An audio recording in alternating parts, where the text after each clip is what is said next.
Made Thought has brought us together here tonight, and as Todd mentioned, it's a design agency built around the idea that creativity inspires change. At Made Thought, modern-day challenges are seen as the impetus to shape brands into the icons of tomorrow. The agency has studios in both London and New York and works with brands of all sizes who are looking to innovate. Made Thought, in turn, has delved into its network of thought leaders to convene this panel that joins us here tonight. They are Todd Simmons, Vice President of Brand Experience at IBM, Chanelle Kalfas, Head of Marketing at New York Times, Nick Marshall, Senior Partner at Made Thought, and Charles Fulford, Chief Creative Officer of the social app Field. Thank you all for joining us tonight. So to get things started, I thought it would be kind of like a little icebreaker to have everyone introduce themselves and share a little bit more about their experience and their backgrounds. So, Charles.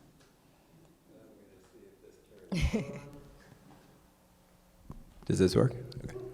Hi, everyone. My name is Charles Fulford. I am the Chief Creative Officer at Field. I've been there for a little bit more than a year. And I got to Field through an extremely anfractuous route, just like many creative people have. I started out in brand identity shops and then went on to traditional ad agencies and went on to hardcore product design shops and back to traditional ad agencies as they evolved. And finally have, in my old age, settled in and realized that brand is everything, and it's the orchestration of the digital products, it's the orchestration of the billboards or interior of the stores or whatever it is that shapes people's perceptions of your brand and allows you to create change. And I just moved in-house 5 years ago, and I went to a startup which was totally insane in the direct-to-consumer space, and felt like I didn't do any brand work at all, but I did get like an MBA in how business works, and have found Field to be this unbelievably perfect place that is in this genesis of self and kind of the start of building an actual team and building a brand and all the things that I love. So, For those who don't know, what is Field? Okay, here we go. So Field is a dating app for the curious. Is how we're framing it right now. We've worked with Made Thought on some ways to say that. Field kind of posits itself as the antithesis of what dating apps have come to be, which is a transactional platform that kind of dehumanizes the idea of connecting with other humans. And what we're doing is setting out to create deeper connections between people and allow people to not look at dating as this final destiny mindset where you are out and looking for the one and the soulmate and then you delete your app. We kind of take an antithetical approach to that and actually look at human connection and personal growth and how people can know themselves more through interactions with others and take kind of a longer view on human connection. Nick? That's a bit of a hard one to follow. But yeah, so hi, I'm Nick. I'm senior partner at Made Thought. I've been at Made Thought for 9 years. Used to be a client of Made Thought. So I have 15 years working client side for all sorts of brands all over the world. And I think, and at Made Thought, I very much focus on strategy and growth and everything we want to do around that. And yeah, I think that everything that I've really sort of learned over the last while is how do you make people like things that actually are important, and that's what I really enjoy doing. And also, how do we connect amazing creativity with what a business needs? And so a lot of my work is very much on the strategy side, looking at how do we make complex problems more simple, and hopefully that should make it easier for great creativity to thrive. But more on that later. Chanelle? Hi, I'm Chanelle. I run brand marketing at the New York Times, and I have been at the Times for about 5 years, but I've been on the brand side for just about 2. Before going to the Times, my background is as a creative strategist, a brand strategist, come from the world of sort of positioning, storytelling. I've kind of done strategy from a lot of different vantage points, through the lens of PR, through the lens of traditional advertising, through the lens of branding and design. So I've worked at places like Future Brand, and I think the thing that is really exciting is sort of bringing that you mentioned the strategic lens to the other side of the fence, so to speak, being in-house. And this is my first role as a marketer. I think having a slightly non-traditional path to doing marketing at an institution like the New York Times, that is a legacy institution, has been around for a long time, has been really exciting and interesting to figure out how do we really strive for extreme clarity in what we're trying to achieve, and how do we translate that to creative that respects the legacy and the equity of a brand that has been around for over 170 years, but also pushes things to a new space as innovation occurs within the business. So it's an exciting time to be at the Times. And Todd? Hi everyone, Todd Simmons. I am VP of Brand Experience Design at IBM, and it's pretty much fair to say there's nothing IBM that we don't touch or influence at this point. However, it didn't start out that way. I've been with IBM for about 9 years, and I'm in my 9th year as we talk about it at IBM. And the 20 years prior to that, I was in the studio agency side, lots of different clients, big, small, new, old. When I got to IBM, I didn't realize this, but I found out, even though I've followed IBM and their design history and the brand in general for years as an outside observer, someone said, you're the first actual practicing designer that IBM has ever hired as an executive. And that blew me away, because the design programs started in 1956, and there have been a lot of very, very cool people who have touched the brand going back over the years. And I was employee 1, so I had to start from scratch. And so that's a longer answer to your question of how that's happened over the last few years. But now I lead a global team of about 300 creatives of all ilks, architects, writers, filmmakers, designers, all kinds of different designers. So it's a pretty exciting time, and it's just sort of scaled up. Now we've kind of got it where we want it to be. And I manage I turn around and now buy and manage all of our agency partnerships, who we collaborate with. So that's my story. Thank you. So Nick, we're going to get to this big question. How does creativity accelerate bold and beautiful futures? Could you bring a little context to this question, how that fits in with Made Thought's ethos? Yeah, sure. So, I'd say that, first of all, we talk about the fact that every single thing that we engage with in the world is designed. And, from everything we're wearing, we're sitting on, we use the things we got to work, or today, things we're looking at on the walls. And our view probably is that very much there are 2 key things that we need in the world to be progress as the human race. One is big ideas, big bold ideas. The other one is beauty. I think we forget about beauty and the craft being very important to actually draw people in. And a lot of what we think is important is that we need both together. And a lot of the focus very much is the role of creativity to actually push ideas, push thinking, and really to be that point that really causes the intersection between bold thinking and beautiful design. So that's very much the question that we really want to be championing out in the world, is that it has to happen together, and only we as a creative force can really do that. Todd, in your experience, does that sort of resonate with how things operate at IBM? Like, how would you define creativity? Or what does that mean to you, more like it? What does creativity mean to you? I think that creativity is talked about in terms that are too connected to the creative industry. When I go around and talk to designers at IBM and travel around to different studios, I very quickly at IBM realized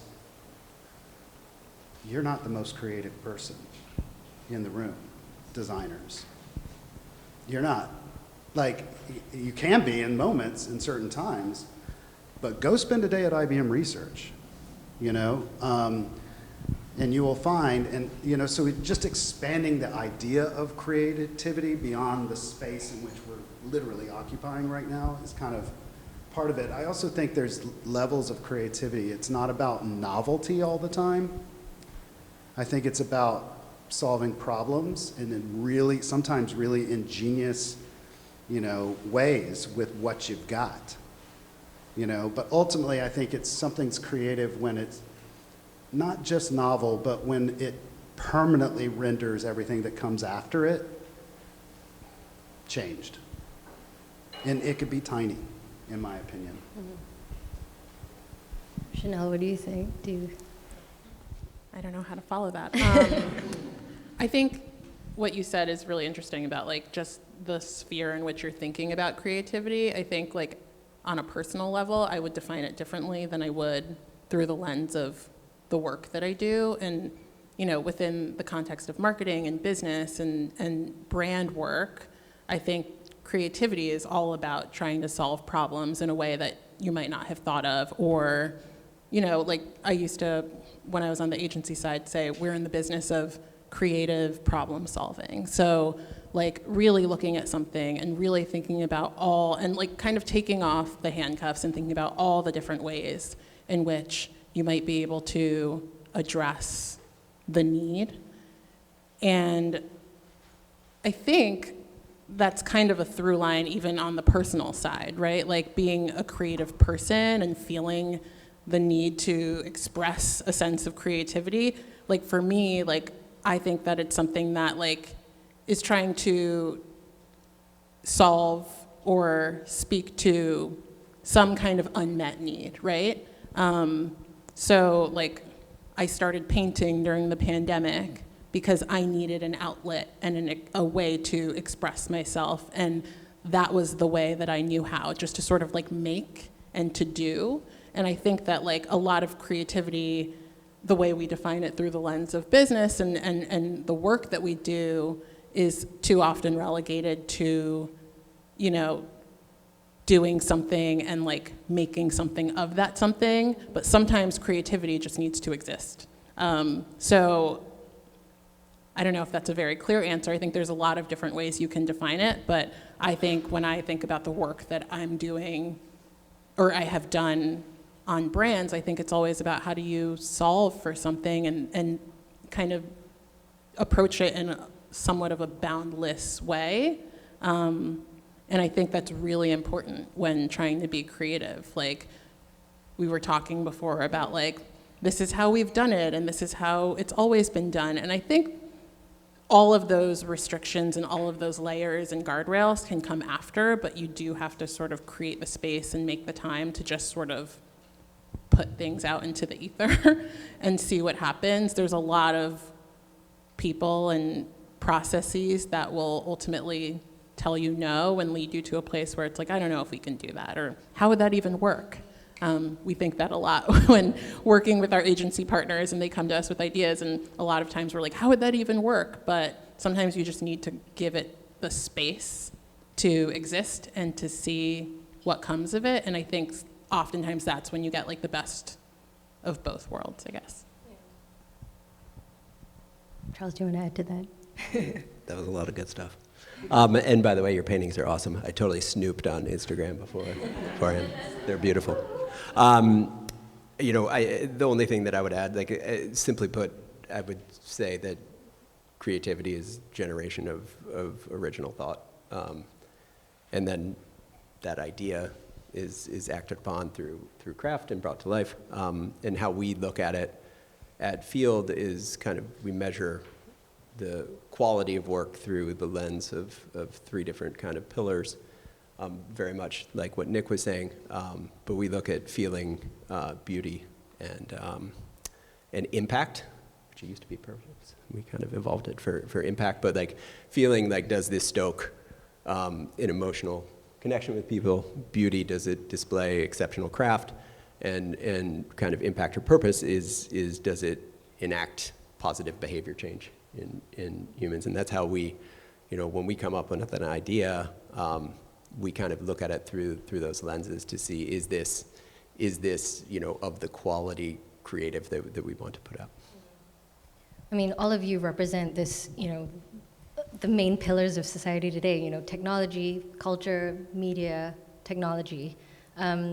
How do you see your role as a creative in shaping the world and the future? Is it something you're conscious of as you are working? Absolutely.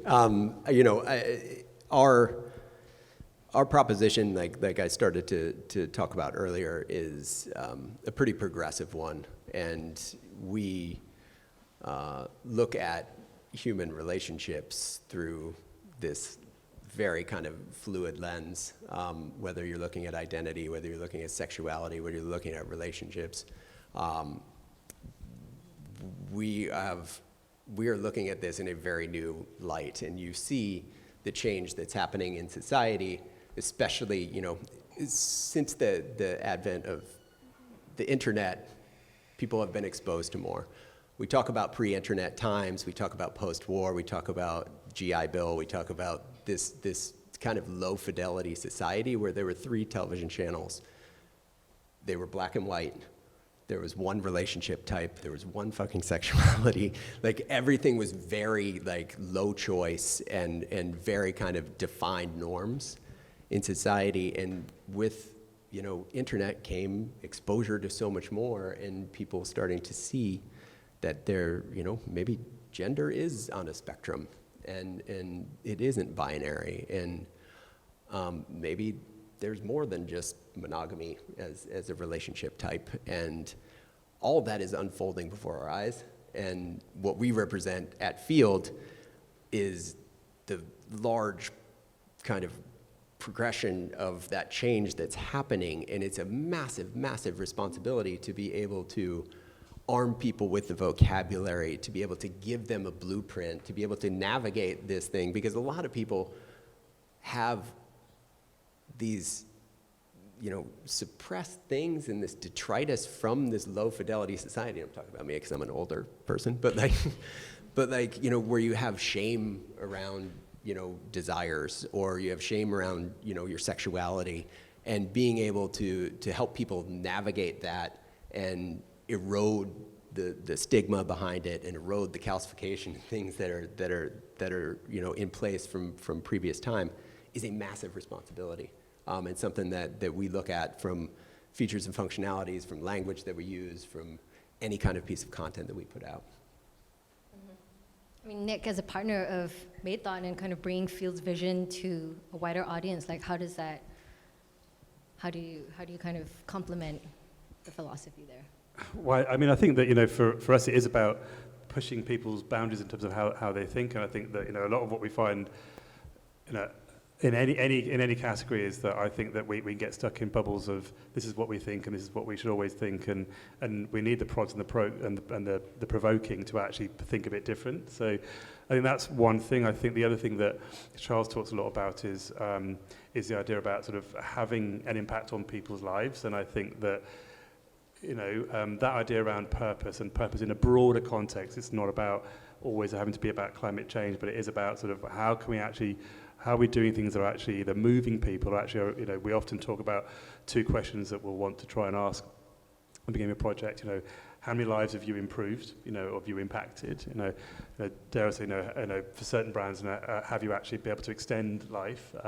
But the idea around actually we are enhancing people's lives, I think is something that we look to do. And I think the idea about trying to open up people's thinking and even bring in new thinking to a client, a business, a brand, and I think is very important to what we do. So, I mean, I love how Charles talks because I feel that he feeds myself and how I know what the team here think about actually sort of we should be going further than perhaps we were thinking before.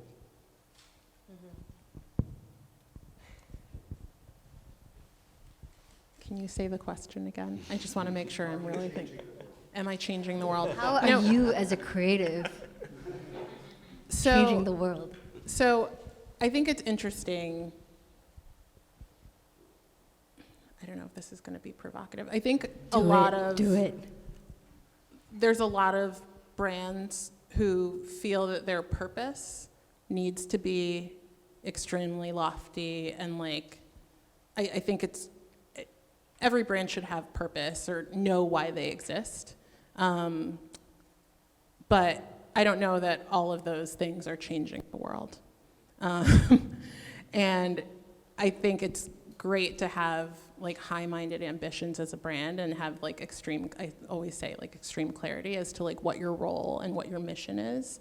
And so to the question of like how is creativity, how are we changing the world or changing people, I think at the Times it's a little bit different because we are a media company and we report on the world, and I think our mission is something that is core to the way that we think about everything that we do, which is not necessarily changing the world. There's impact in the journalism that we create, but ultimately it's about helping people understand the world. And I think that as like a singular North Star for us as a company has also trickled down to the way we think about our journalism. So how do we elevate the journalism in a way on the marketing side to allow people to see the value and the inherent like utility of our journalism in their lives, and over time as the company has grown and as the brand has evolved, I think that the ways in which we do that look different, and inherently we have to be more creative. Like when the Truth campaign first came out in like 2016, 2017, it was all about sort of, obviously all the work that we do is about like responding to culture and thinking about like the role of journalism in people's lives at that point in time. But a lot of the work that was done in the earlier days of our brand communications was about, highlighting like the rigor and the process and like establishing like the trust in the journalism. And that's incredibly important, and that will never we'll never want to erode that. But as time has changed and as people's motivations and understanding of like the role of journalism in their lives have changed, we've had to be incredibly creative to think about how do we relay our value in a different way? Like how do we sort of turn the lens and open the aperture and show more of the scope and the breadth of what we do? Because ultimately, like, one, the journalism has become so much more innovative and creative over time, but also the way in which we have to elevate that and spotlight like different aspects of it, that requires a lot of creativity too. I guess at an individual level, I don't feel like I'm changing the world. But I think IBM does think it that way, and has for years and years going back, being pioneers in every movement of society, not just technology. I think that one theme that's popped up lately with us, which I think has probably always been true at different times, but kind of crystallized and really important right now, is our CEO now, Arvind. He's been on this theme of sort of, that's kind of bled into my head, which is, it's about cooperation, not competition. And it's a really post-imperialistic, capitalistic idea. And I've been applying it every single day in the studio. Like our partners, if we're working together, they come to each other's presentations. If you're uncomfortable with that, you won't get the next job, but you get feedback on another project given to another agency and you're all ears. It's a radical collaboration way of doing it. We do it every single month. about different things. But I think when you talk about changing the world, I used to tell this to NGOs who have like no money all the time, and I was like, do you know how much it costs to change the world? So stop asking for money. You know, like pay for things that people are providing. Place a value on that too. But I get it. But I think, this radical collaboration thing, like I get really annoyed at like, everybody wants diversity and inclusion. The problem is everybody wants diversity and inclusion. Everybody wants to go get to net zero, but everybody's creating their, atomized efforts to do it, and it doesn't scale, and it gets confusing, and now it's crowded. All the carbon neutral goals and programs or whatever, when there could just be one. And I think the same is true in business. I think if you do a business the right way and you're open arms and you really want to try to achieve something, everything else your stakeholders need will come with it. My next question is kind of like, now that we've established how creatives can wield a lot of power, are there responsibilities that come with that? And if so, what are the topmost? Nick, maybe I'm going to... I'd say first one is never answer the brief properly. As in, I think it is prodding and provoking and pushing and making people uncomfortable a little bit is absolutely number one. And then I think also, but the flip of that is finding that there is a truth to it, that is that feels right. But so that'd be one of the things I'd say anyway. Yeah, I would say also drop the ego a little bit. Like I think when in my position and my all these other folks that have touched IBM since the 50s, they never were really trying to impose their agenda or their aesthetic, or they're trying, like I talk a lot of it, I call it individuality, but it's like corporate individuality. And trying to find what that is for IBM or how that stays up to speed and stays relevant, which is a huge responsibility. And you're totally right about the brief, though. It's because people don't know how to ask for what they need because they can't put it into words. Maybe they'll use AI, but it'll get better and briefs will get better, but it's never there because people don't actually know how to ask for it. They know how to ask how to make a list, but they, so you kind of have, that's always a design product right there, just the brief.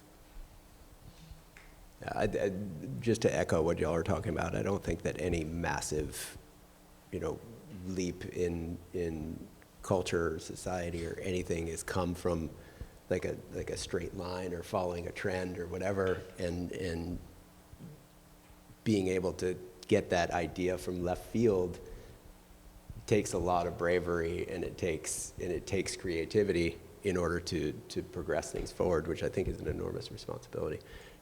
For field, like we talked about before, we have an enormous responsibility to hold people's hand through this kind of change from this low fidelity society to high fidelity society, and I think that allowing people to learn about themselves on that journey is specifically for us an enormous responsibility, and it's solved by creativity. Doing that well is going to be a byproduct of creativity. Sure. Something that we say a lot, like as we're evaluating the work that we're doing on the brand side, is like, don't misrepresent the journalism. And that sounds so obvious, but I think sometimes in pursuit of like a really amazing creative idea or execution, like there's sometimes the ambition of like, like we can fudge this a little bit, or like does it have to be so accurate? And I think the institution that we are representing, the bread and butter is accuracy and making sure that we are helping people understand the world by relaying the facts and the information as it was intended. And so the responsibility that I think that we see for ourselves on as like the communications arm of the Times is making sure that like we are elevating the stories as intended. We are showing, you know, even if it's like from the styles desk or from, you know, real estate or T Magazine, like we're making sure that like we're connecting with the newsroom. We are ensuring that like the way in which we're bringing the stories to life feels as though it respects and represents the journalism as intended. But I also think, to your point, like as creative people and as people who are charged with shepherding that process from like idea to execution, like it's really, really hard. Like execution and craft are some like incredibly important. But as creative people, I think the thing that like we are most responsible for is like being open to where the idea takes you, and not like getting in our own way with all of the like legal and like bringing a campaign to life has so many contingencies. But allowing yourself in order to like push boundaries and do like really groundbreaking cool work, allowing yourself the space and not being sort of anchored down by execution, as important as execution is, if that makes sense. I think the other thing I'd say is also actually focusing on, does it feel right? I think that you can all get too focused on, does it, you know, what's the rationale, and part of that's about, is it, you know, do we have fun? Is it moving people? And that's very much what we should be doing. And I think that, you know, particularly with a lot of the time, I think a lot of clients, you know, we almost need to think that there isn't always a logic to why this is the right thing. It just is the right thing. We have to help people to understand why it's right. But that idea about feel and going beyond the rational, I think, is really important, and almost what creatives, I think, of all sorts should need to do, basically. Chanelle's works reminded me of, like, I'm sure everybody in this room's heard this quote before, but Mr. Fuller, you know, when I'm working on a problem, I don't think about beauty, but when I'm done, if it's not beautiful, I know I'm wrong. Which I think is like a perfect way of putting it, you know, when it comes to craft. I say that all the time. It's actually on the wall of one of our studios, I think. This is something that we kind of discussed, you know, on one of our calls, but, you know, this idea that a brand, you know, legacy brands like the New York Times, like IBM, you know, they have a job of, you know, not just building trust with our audience, but retaining that, especially in a time where, you know, there are lots of brands creating these emotional journeys and stories and everything. Could you talk a little bit about, you know, Todd and Chanelle, a little bit about trust and how that kind of comes into the dialogue? Well, I mean, IBM's been around so long. It's been in jokes and TV shows and, you know, themed around it, you know, Mad Men for one of them, you know, and, you know, it's like IBM's definitely got this, like, the famous, like, you'll never get fired for hiring IBM, you know. So that put us in sort of safe. But a lot of that's really true, that there's just a trust that's there. And some of the other, like, I would say, like, post-grad tech companies, and I mean that in time they've existed on the planet, don't have that. And in a fast-moving pace, and and IBM's kind of all business, but in a fast-moving paced space like AI, that IBM's been working on for over 30 years, clients are going to want to trust. You will have to have that, especially in that world. So I think that's given us a kind of moment right now. I think there's kind of a really dormant interest in IBM out there, even if nobody knows what IBM does, really. And that's kind of the job. It's like, well, I still, at 9 years later, I don't know. I can't make you care. That's not true. But it's tough. I think you get kind of boxed in, and we become more and more invisible. Our hardware is behind closed doors. Everything else is software or consulting. Or it's the people. That's probably the place you feel the brand the most.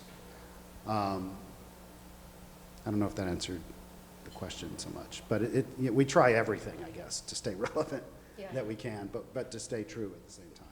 Yeah, I think that's relevant but also true is like kind of the thing that we always grapple with as well. And one of the things, when you think about a brand that has been around a super long time, like there are cues, and I know we talked a little bit about design, but there are cues that signal like that brand and that people who have trust and faith in that brand like look to. And I think for us, as we think about the mechanisms that we use to push the brand and to inject it into new spaces and places, like when we're doing a campaign, we're like, okay, we're gonna, buy some media on TikTok. What does that look like? How do we show up and have people recognize us, but also not fall into the traps of like the preconceived notions that people already have about us as a brand? And I think that's really hard, but like with every campaign we do, I think there's a question of like, the New York Times is a brand that knows itself very well. Like our design team is like top of the class, like just does really amazing work, and we have a lot of established equity.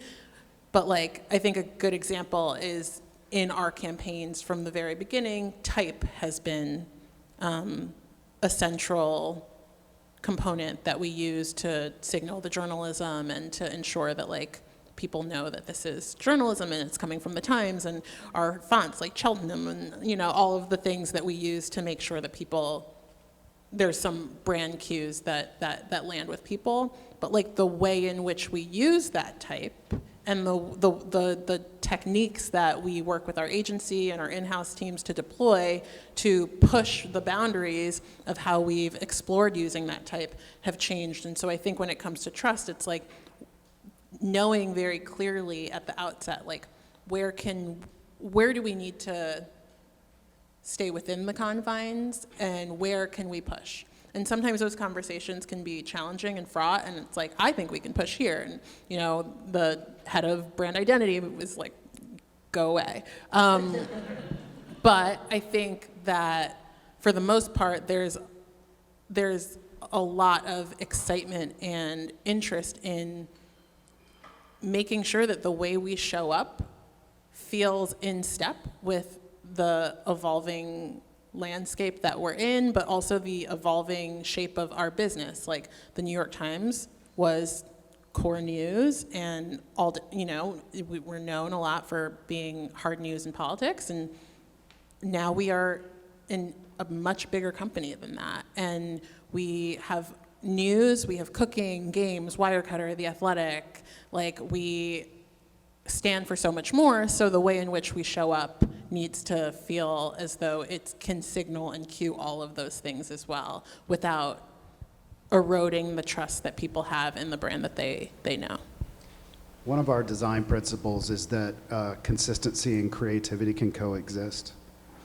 In fact, creativity relies so much on consistency. It's not the antithesis of consistency. If you don't have the consistency, you'll never get credit for being creative because you haven't, laid down your drum and bass, before you started riffing. So that's one of the ways we kind of manage and make decisions about creative directions we're going in, decisions whether to or not do a project or the path it's on, is keeping that in mind. I think that the consistency is key, and we don't have obviously anywhere near the legacy of those two brands, but I think it's a really simple answer for us that's extremely hard to do, which is have your actions follow your words, right? If you say something, then you fucking do it. Yeah. And I think it's that easy to say, it's really difficult to do. And secondarily, the other thing that I look at is, and I think that every brand today understands this as well, is that your insides have to match your outsides. If you're going to say something out there to the world, you have to act that and believe that internally. There can't be an inside working of a company and an outside voice. When those things are out of sync, you will lose trust as well. And I think we work with, right now work with brands like Chanel, Hennessy, and some of the oldest hotels in London.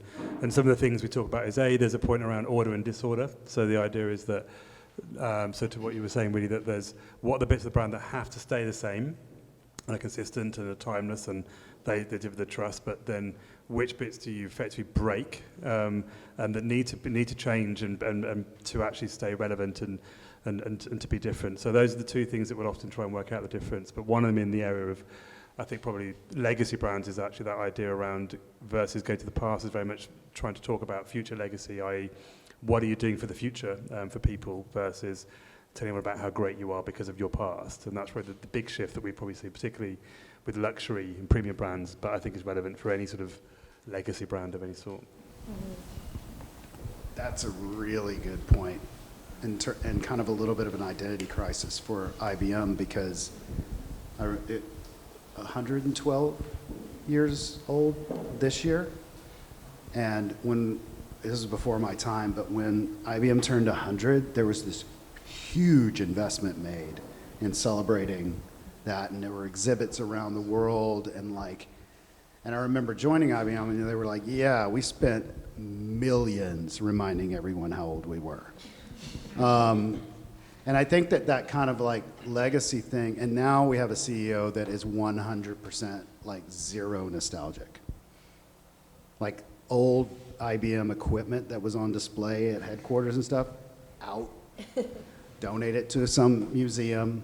So it's kind of this funky time we're going through right now with him, and he's more of an engineering background and research tech leader than a client sales kind of leader like we've had in the past. So it's something we're grappling with too. It can be a blessing and a curse at the same time. Yeah, but like you said earlier, that's creative too, right? That's creativity in the works. Yeah, IBM, just about everything I realized, and it's now fed into our design language. I wrote a whole design philosophy that they had never have. I couldn't find anything written down anywhere. Was that IBM's basically a paradox. It's at tension, old, new, man, machine. Everywhere you see these kind of paradoxical juxtapositions about the business. So that we just actually kind of leaned into that and kind of created a lot of raw material we still work with. Mm-hmm. And that could be moments in time too, like decision points and things like that. Yeah. The timing of this panel comes at very charged emotional time. We celebrated Juneteenth yesterday. We're celebrating Pride all through the month, but it's clear that not everyone feels the same way. How do you sort of draw optimism, from the world in light of all of these differences that, we as people experience, and how do you funnel that back into your work?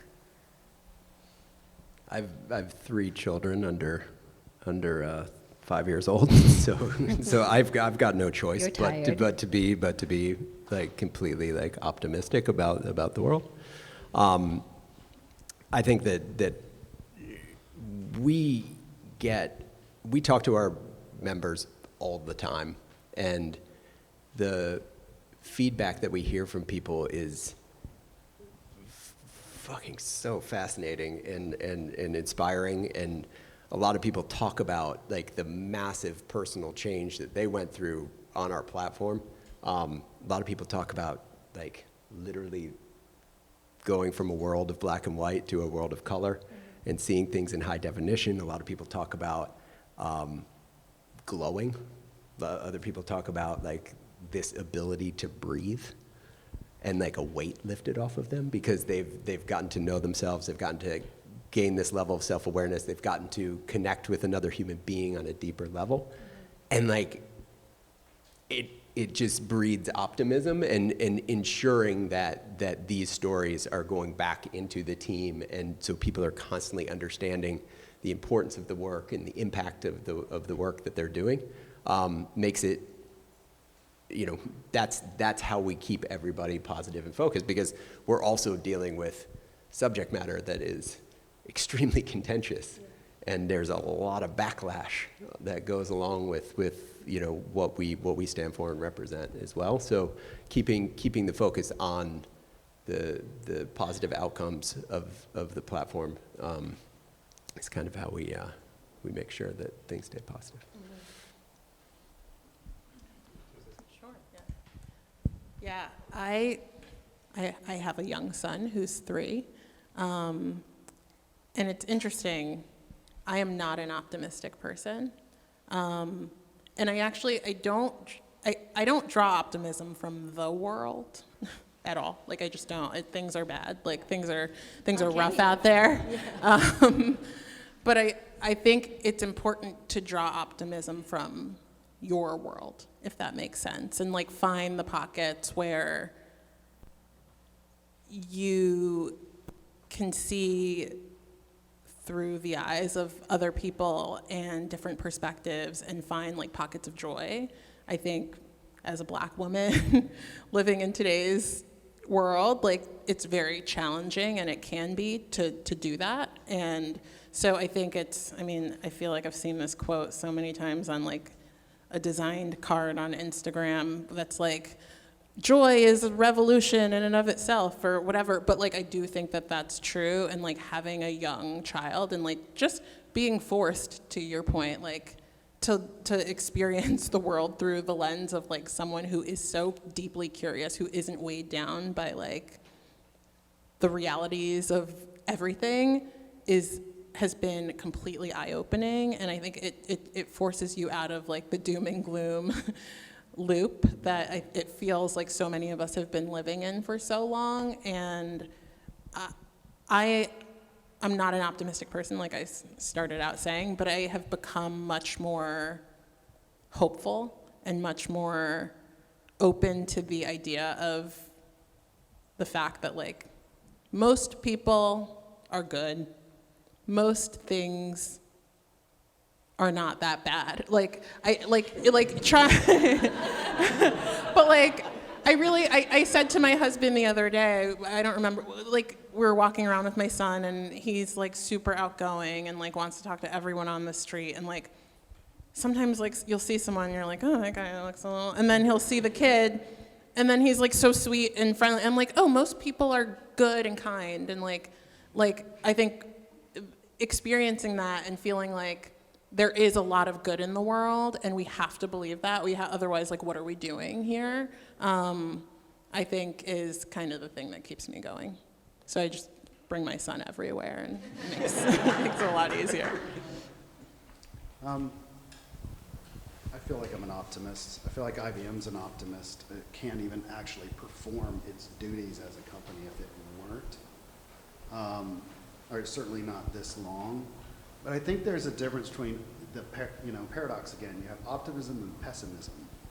But I think there's something in between. I think it might be skepticism. Yeah. And skepticism, every one of us should have a little bit right now, especially with AI. But I'm still more of an AI optimist than I am a pessimist. I think as it relates to creativity, when I think about all the most fantastic creative people I've worked with in my almost 30-year career, every one of them that stands out to me is a little bit pissed off. like they have an edge, there's a little, like they're a little uneasy, they're a little dissatisfied with something, they're a little irritable, which I think is a quality I see in all of the ones I can think of. And it's just kind of like, that's their drive or whatever. I'm a little like that too. But I think that you can do that and have that skepticism and scrutiny and concern and still be optimistic. Just kind of, I think what you just made me think of is like, pessimism's easy. Right. Pessimism's really friggin' lazy and easy to do. And I think optimism is really friggin' hard, but if we're talking about like crafting the future, I think it's optimists who are going to craft the future. And as pessimistic people are stuck in today and will wallow with the frowny pants. And it's the people who are not like putting on blinders to what's happening, but are taking that way more difficult route of optimism that are going to be the ones that shape the future. Sorry, just really quickly. She's not an optimist, guys. She's No, not an optimist. I know. I don't know if I told you. You're now an optimist. No, it's interesting that you say that because I think there's one sort of like type that we haven't really talked about, which is realists. And I don't think that realists are necessarily pessimistic, but they're not necessarily optimistic either. I like to think of myself as a realist. And I actually think, I'm not saying I'm gonna shape the future personally, but like I think that like realists allow themselves to traverse like both the most positive, optimistic view of the world and also like see the world for what it is. And like things are bad, Totally. but they're not all bad. And there's things that we can do to make it better. And so I think like seeing things for what they are, like I may or may not be a doomsday prepper, but like seeing things for what they are and still, despite that, having the wherewithal to like kind of go for it anyway, I think Isn't that is really optimism important. though? I don't think so. I wouldn't see it that way. I think of like optimism as rose-colored It's glasses. not like puppy dogs and ice cream cones and everything's Yeah. like great and nasty. I totally agree. I think that Yeah. we're saying the same exact Yeah. thing. Like you have to be aware of absolutely everything, the spectrum from like bad, which it friggin' is, and still choose to say, I'm going to try and make it better. Yeah. And that to me is realism or optimism. And Sure. I think I'd say it's more that point of, if you've got a choice about what you're going to talk about, then we would always say focus on the solutions rather than the problems. Whether it's a topic like sustainability, like we all know that, there are issues to do with climate change. We all know there are issues. One of our projects to talk about is, I don't want to see a dead whale and a dead turtle anywhere near anything to do with the oceans. We know that. I'd much prefer you spend that time, that image, that document, whatever it is, talking about solutions for that thing. We're working with a charity in London, which is about focusing on issues to do with black teenagers and really about issues to do with what are the barriers to them achieving their potential and progressing, particularly in education. And again, the focus, we spent 2 hours talking about the problems, and our point was, let's focus on what would we actually like to see out in the world and focus back on that, and then perhaps look at barriers to do that versus talking about the problems, because we know there are lots of problems. So I'd say that idea around overall focusing on solutions, and also I'd say sometimes just focusing on joy. So there are times where we talk about, with other brands, it doesn't matter if you haven't got a deep meaning. That might be about your job is just to make someone feel a little bit better. And that's as good as a brand focusing on its solutions for that. But I do think that it's not saying we need to forget about the bad things, but I'd much prefer to use our energy to actually try and ignite something in someone else for the positive versus reinforce the things that we know are not great at the moment. Yeah, just circling back to the theme of beautiful futures, and this is where I do think it involves creatives, the creatives in the creative industry, however you kind of label yourself. The frustrating thing for me personally is that so many of the problems we're facing in the world right now are 100% fixable. Gun control, fixable. Equal pay for equal work, fixable. Climate change, fixable. And over time, we saw that at the beginning of the pandemic. The earth healed for a minute, or started to. But they're so fixable. So what's so frustrating is that the problem is that nothing's getting done, or too many attempts are diluting the impact of scaling any one thing. That's really frustrating for us. So, I think that's, for me, like what we can bring creatively to the argument around some of that stuff. It is fixable, some of these things. Good to know. Yay. To kind of... That was super optimistic, I know. To end things on a really positive note, though, like, what are you all most excited to see in the near future, in the next year, the next 5 years?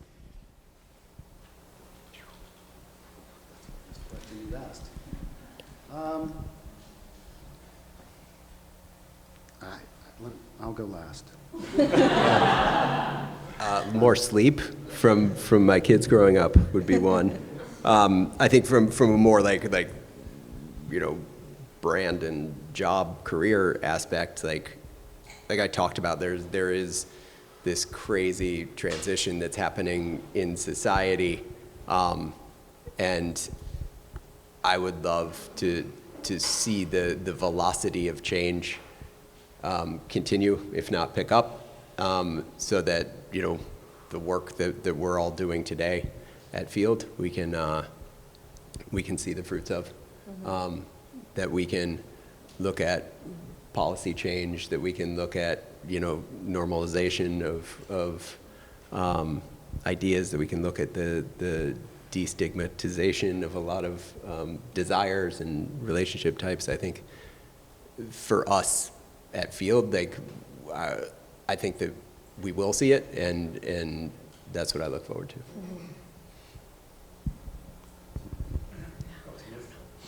I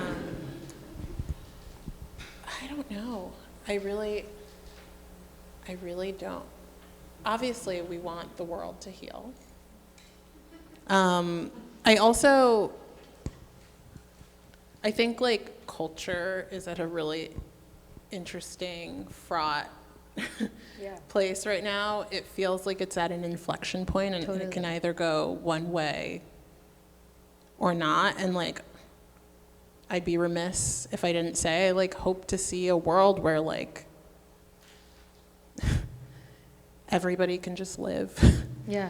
And we can allow like people to live as themselves, and like we talk about, you said DEI before, everyone's like talking about that, and like for me, like whatever you want to call it, like corporate DEI initiatives, like I think it's incredibly important that we think about the world through the lens of everybody experiencing the world and living through the world. And so even as I think about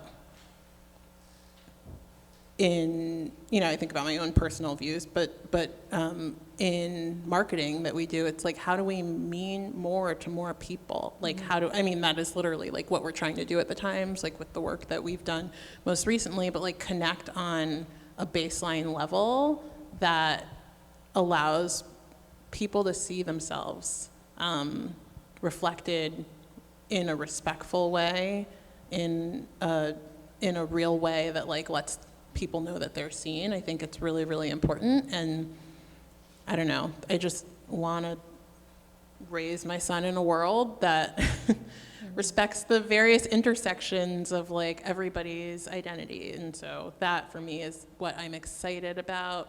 I think that there is, maybe I'm turning into an optimist right here in this very panel. No, but I think there's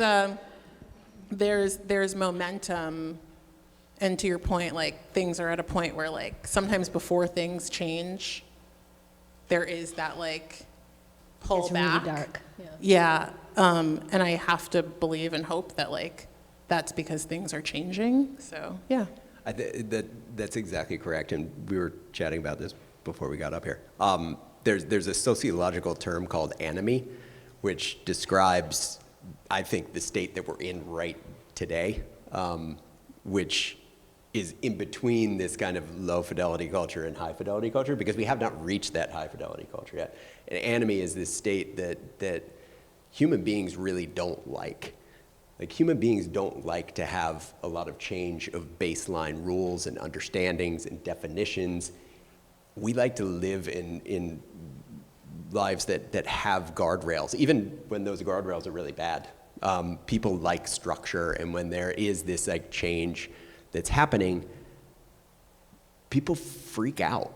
And that is, this state of anomie is the driver behind, I think, a lot of things like the Tea Party and people that are just going back to like antiquated traditions and holding on to them because they're like, I don't know what's happening right now. Things are changing. I'm going to go grab onto this thing that I grew up with and that I knew.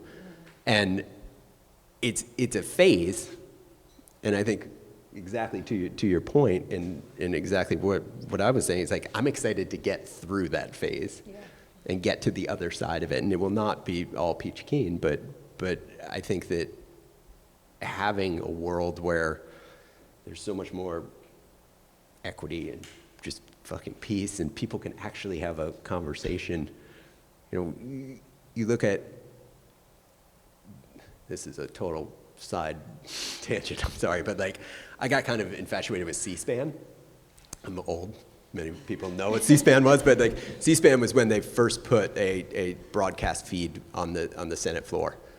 And it changed politics for frigging ever. And it was kind of like the advent of, it was pre-internet, but there was a television channel where people could go and watch, like people, you know, bring law and rules and debates to the Senate floor, and it changed people's perception. And it changed the way that people act, and specifically Tip O'Neill.